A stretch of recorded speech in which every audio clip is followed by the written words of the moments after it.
Hello everyone. हमने अपनी last class में डिविडेंड पॉलिसी डिस्कस किया था। डिविडेंड पॉलिसी के अंदर हम वॉल्टर मॉडल डिस्कस कर रहे थे जो हमारा थोड़ा सा इनकम्प्लीट था, जिसे हम आज कंटिन्यू करेंगे। ठीक है, जिस भी बच्चे ने मेरा चैनल सब्सक्राइब नहीं किया है प्लीज़ इसे सब्सक्राइब कर लीजिए, क्योंकि आपकी सब्सक्रिप्शन से मेरा मोटिवेशन बढ़ता है। ठीक है, जिससे मैं और क्लासेस आपको प्रोवाइड करती रहूँ। चलिए अब हम कंटिन्यू करते हैं वॉल्टर्स मॉडल। तो लास्ट क्लास में हमने डिस्कस किया था when R greater than K, R is rate of return and K is cost of capital. When rate of return is greater than K तो क्या होता है, company can provide better returns to the shareholder. ठीक है, तो इस case में वो क्या करती है, 100% रिटेंशन करती है एंड 0% पे आउट करेगी। ठीक है, इस केस में अगर आर ग्रेटर देन के है तो उस केस में उसे क्या करना चाहिए, 100% रिटेंशन करना चाहिए एंड 0% पे आउट करना चाहिए, तो उसे प्रॉफिट होगा, value of the firm increase होगी according to Walter. Second case क्या था, when R is less than K, when rate of return is less than K तो उसे क्या करना चाहिए, 0% रिटेंशन करना चाहिए एंड 100% पे आउट करना चाहिए। अब मैम ऐसा क्यों करना चाहिए, देखिए ऐसा क्यों करना चाहिए, क्योंकि देखिए यहाँ रिटर्न क्या है, कम है as compare to cost of capital. Cost हमें ज़्यादा लग रही है और रिटर्न क्या है हमारा, कम है। तो उस केस में हमें क्या करना चाहिए, क्योंकि हम रिटर्न नहीं दे पा रहे हैं अपने शेयर होल्डर्स को, तो हमें उन्हें उनकी मनी लौटा देनी चाहिए। तो इस केस में इसीलिए हमने कहा कि वो प्रॉफिटेबल कंडीशन क्या होगी, अगर हम 0% रिटेन करेंगे और 100% क्या कर देंगे, पे आउट कर देंगे। एक थर्ड सिचुएशन भी होती है व्हेन आर इक्वल टू के, जब रेट ऑफ रिटर्न हमारा कॉस्ट ऑफ कैपिटल के इक्वल होता है। तो उस केस में ये कंपनी पर डिपेंड करता है whether they want to retain the money और टू पे द मनी। ठीक है, तो ये इन डिफरेंट सिचुएशन होती है।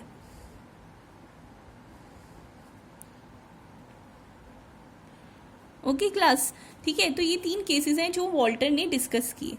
व्हेन आर ग्रेटर देन के हमें क्या करना चाहिए कंपनी को, and when R less than K तब कंपनी को क्या करना चाहिए, and when R equal to K तब कंपनी को क्या करना चाहिए अकॉर्डिंग टू वॉल्टर्स मॉडल। चलिए अब हम इसे एक एग्जाम्पल के थ्रू समझते हैं, जिससे हमारा कंसेप्ट और अच्छे से क्लियर हो सके। देखिए ये हमारा एग्जाम्पल है, from the following calculate the market price of share of ABC limited. हमें गिवन है earning per share 10 rupees, DPS is dividend per share 6 rupees, R is rate of return that is 25% and K is cost of capital 18%। ठीक है, अगर हम यहाँ पर notice करें तो हमें क्या गिवन है, R ग्रेटर देन K वाला केस है। तो इनके अकॉर्डिंग क्या है, अगर हम R ग्रेटर देन K है तो हमें क्या करना चाहिए, 100% रिटेन कर रखना चाहिए। मीन्स हम जितना मनी रिटेन करेंगे उतना हमें फ़ायदा होगा। ठीक है, तो चलिए अब इसे सॉल्व करते हैं। अगर इस केस में हमें प्राइस ऑफ शेयर कैलकुलेट करना है तो price of share equal to, हमने इसका फॉर्मूला पढ़ा था, that was T upon K plus R upon K E minus T upon K। ठीक है, और इसे हम ऐसे भी लिख सकते हैं, K कॉमन है क्योंकि D plus R upon K E minus T upon K। Okay class, चलिए अब हम इसमें वैल्यू पुट कर देते हैं। देखिए हमें D क्या है, D dividend per share given है दैट इज 6 रुपीज़, तो यहाँ पर हमने 6 लिख दिया, प्लस R हमें गिवन है 25%, तो 25% को हम लिख सकते हैं 0.25। K हमें गिवन है 18%, तो 0.18। E माइनस D, E क्या है हमारा, अर्निंग कितनी है 10 रुपीज़, सो 10 माइनस 6 अपॉन K क्या है हमारा 0.18। ठीक है, इस तरह से हमने वैल्यू पुट कर दी है। अब हम इसे आगे सॉल्व करते हैं। अगर हम इसे कैलकुलेट करेंगे 6 प्लस इसे डिवाइड करेंगे तो हमें मिलेगा 1.38 इंटू 4 अपॉन 0.18। 6 प्लस जब हम इसे मल्टीप्लाई करते हैं तो हमें मिलेगा 5.56 upon 0.18 is equal to 11.56 upon 0.18। इसे अगर हम सॉल्व करेंगे तो हमें मिलेगा 64.22। That is our price of share. अगर हम अब जो हमने पे आउट किया दैट इज 60%, ठीक है, तो उस केस में हमारा जो प्राइस है वो शेयर का वो निकल कर आता है 64.22। इस तरह से हम वॉल्टर्स मॉडल का यूज़ करके प्राइस ऑफ शेयर कैलकुलेट कर सकते हैं। एक और एग्जाम्पल लेते हैं जिसमें हम के को कम रखते हैं और आर को बढ़ा देते हैं और सेम रेशियो रखते हैं हम अपने डिविडेंड का, ठीक है। हमने एक और एग्जाम्पल लिया जिसमें हमें अर्निंग पर शेयर गिवन है 10, सेम DPS इज 6, आर हमारा rate of return is 18% and K is 25%। यहाँ पर हमारा क्या है, के ग्रेटर है आर से, ठीक है। अब इस केस में हम प्राइस ऑफ शेयर कैलकुलेट करते हैं, ठीक है। तो इसमें क्या हो जाएगा, P इक्वल टू जैसे हमारा फॉर्मूला था D अपॉन के प्लस R अपॉन के E माइनस डी अपॉन के। तो इसे हम कॉमन लेकर फॉर्मूला लिख सकते हैं, के कॉमन हमने ले लिया, D प्लस R अपॉन के E माइनस डी, ठीक है। ये हमारा फॉर्मूला हो गया। अब इसमें हम वैल्यू पुट कर देते हैं। D है हमारा 6 प्लस R हमें गिवन है 0.18 अपॉन 0.25, 10 माइनस 6 अपॉन के दैट इज 0.25, ठीक है। अब इसे हम सॉल्व करते हैं। 6 प्लस जब हम डिवाइड करेंगे तो इसे हमें मिलेगा 0.72 इंटू 4 अपॉन 0.25। जब हम इसे सॉल्व करते हैं तो 6 plus 0.72 into 4 that is 2.88 divided by 0.25, ठीक है। तो हमें मिलता है 8.88 डिवाइडेड बाई 0.25। जब हम इसे सॉल्व करेंगे तो हमें जो प्राइस ऑफ शेयर मिलेगा दैट इज 35.52, जो कि क्या है, कम है एज कंपेयर टू हमारी जो प्रीवियस वन क्वेश्चन था उससे। उसमें क्या था, हमारा जो आर था वो ग्रेटर देन के था, ठीक है। और इसमें क्या है, हमारा के ग्रेटर देन आर है और हमने क्या किया है, पे आउट किया है 6 रुपीज़, ठीक है। तो इस तरह से हम डिफरेंट केसेस के अंदर हमारा जो प्राइस ऑफ शेयर है, देखिए प्राइस ऑफ शेयर कैसे बिल्कुल डिफरेंट हो जाता है डिफरेंट केसेस के अंदर, ठीक है। तो इस तरह से हम अपने प्राइस ऑफ शेयर को कैलकुलेट कर सकते हैं, ठीक है। वॉल्टर मॉडल के अकॉर्डिंग जो हमारा प्राइस ऑफ शेयर है वो बेसिकली डिपेंड करता है हमारे पे आउट रेशियो पर, रेट ऑफ रिटर्न पर और कॉस्ट ऑफ कैपिटल पर, ठीक है। अब हम पढ़ते हैं इसका क्रिटिसिज्म कि इसकी कुछ बुरी चीज़ें जो इस मॉडल ने, इसका क्रिटिसिज्म क्या था, ठीक है। चलिए देखिए, इसको क्रिटिसाइज किया गया इस मॉडल को कुछ बातों पे। वैसे तो ये मॉडल बहुत अच्छा था बट कुछ चीज़ें इसकी एक्सेप्टेबल नहीं थी। जो कि इसकी फर्स्ट एजम्पशन थी, जिसकी फर्स्ट एजम्पशन थी वो क्या कह रही थी कि ये नो एक्सटर्नल फाइनेंसिंग,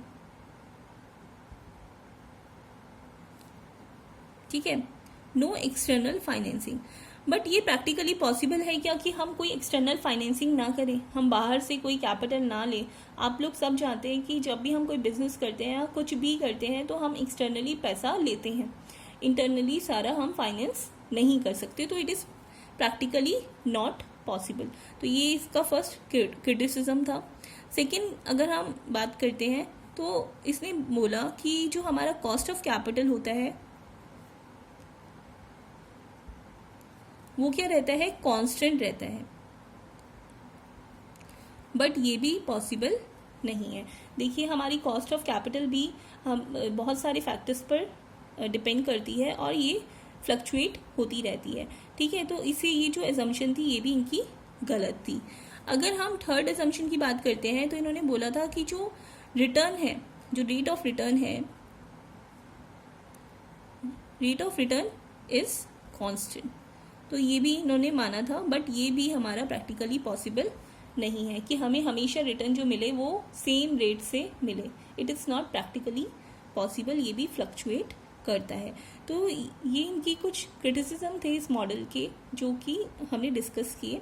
तो यहाँ पे हमने इस मॉडल के बारे में सब कुछ पढ़ लिया है. अब हम दूसरे मॉडल के बारे में डिस्कस करते हैं जो रेलेवेंस थियोरी को फॉलो करता है. That is Gordon model. ठीक है. तो second model is Gordon model. ठीक है. ये भी रेलेवेंस थियोरी को फॉलो करता है. तो ये जो मॉडल था इट वाज इंट्रोड्यूस्ड बाय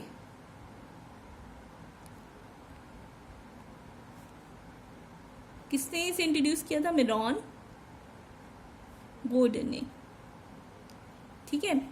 और इन्होंने क्या कहा कि जो हमारा प्राइस ऑफ शेयर होता है, प्राइस ऑफ शेयर या value of the firm, price of the share और value of firm depends upon three things या थ्री फैक्टर्स. फर्स्ट वन इन्होंने कहा डिविडेंड पर शेयर.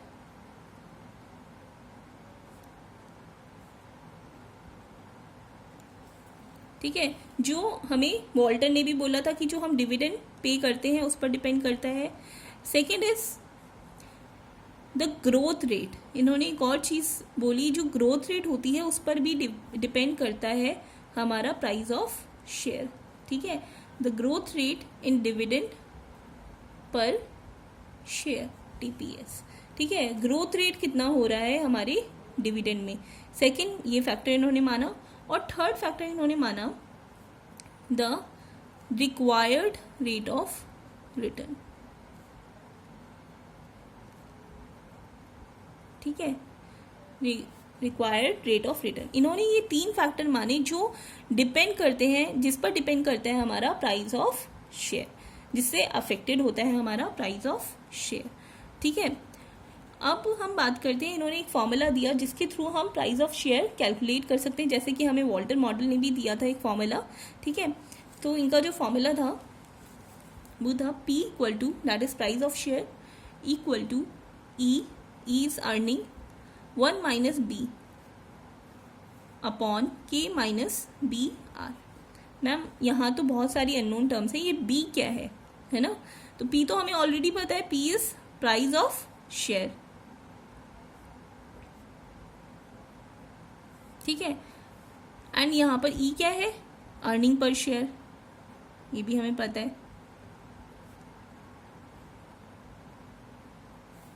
K क्या है? Cost of capital. ये भी हमें पता है. ठीक है. B क्या है मैम? B क्या होता है बेटा? Retention ratio. ठीक है. B होता है हमारा रिटेंशन रेशियो. ठीक है. और बी आर क्या होता है मैम? अगर हम B को R से मल्टीप्लाई कर देते हैं, BR, ये बन जाता है हमारा ग्रोथ रेट. ठीक है. That is equal to G. ठीक है. तो BR इक्वल टू क्या होता है? G होता है. ठीक है. तो BR इज ग्रोथ रेट. तो ये इन्होंने फॉर्मूला दिया था किसने? गॉर्डन ने. किसको कैलकुलेट करने के लिए? प्राइस ऑफ शेयर को कैलकुलेट करने के लिए. ठीक है. अब इन्होंने भी सर्टेन एजम्पशन मानी थी अपने मॉडल के अंदर. तो अब हम उनकी एजम्पशंस को डिस्कस करते हैं.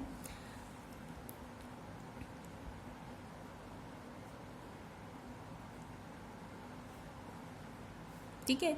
तो फर्स्ट एजम्पशन जो इन्होंने मानी वो थी the firm is an all equity firm.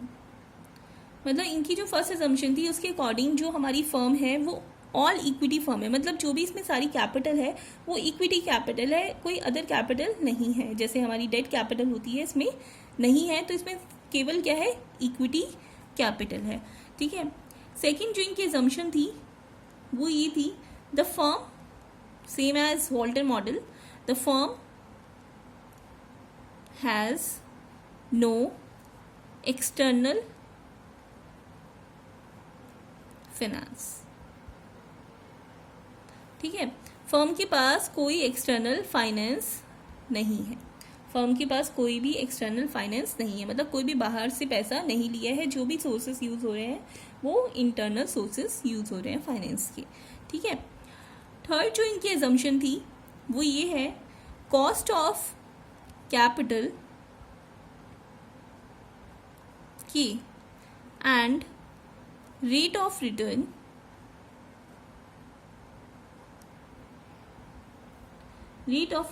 Are is constant. ठीक है, जैसा कि हमने वॉल्टर में भी डिस्कस किया था, उन्होंने भी यही माना था और इन्होंने भी ये अजम्पशन मानी है कि cost of capital and rate of return क्या होते हैं, कांस्टेंट होते हैं।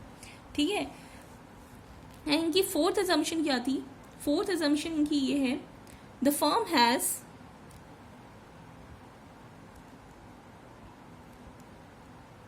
Perpetual life. परपेचुअल लाइफ मैं आपको ऑलरेडी बता चुकी हूँ, जैसे हमने वॉल्टर मॉडल में डिस्कस किया था कि फर्म की क्या है, बहुत लंबी लाइफ है, has a very long life. ऐसी ही परपेचुअल लाइफ क्या होती है, इसका भी मतलब सेम है कि जो फर्म की लाइफ है वो बहुत लॉन्ग है। ठीक है, फिफ्थ जो एजम्पशन थी वो थी, there are no taxes. No taxes. ठीक है, एंड सिक्स एजम्पशन, इसमें जो सिक्स एजम्पशन थी वो बहुत ही इंपॉर्टेंट है। सिक्स एजम्पशन क्या है, वेरी इंपॉर्टेंट एजम्पशन, कि देखिए जो हमने इस मॉडल में पढ़ा है ये फॉर्मूला है, इसमें क्या है k माइनस बी आर है, एंड बी आर क्या है, हमारा ग्रोथ है। तो व्हेन हम सब्ट्रैक्ट करते हैं k को g से, तो हमेशा हमारा जो वैल्यू है वो पॉजिटिव आना चाहिए। तो मीन्स हमारा जो g है वो हमेशा k से क्या होना चाहिए, छोटा होना चाहिए, स्मॉलर होना चाहिए। तो हमेशा जो k होता है वो ग्रेटर होता है as compare to g, means cost of capital should always be greater than growth rate. ठीक है, तो हम लिख सकते हैं कॉस्ट ऑफ कैपिटल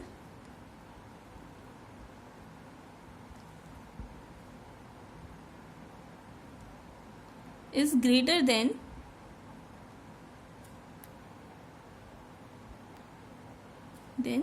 ग्रोथ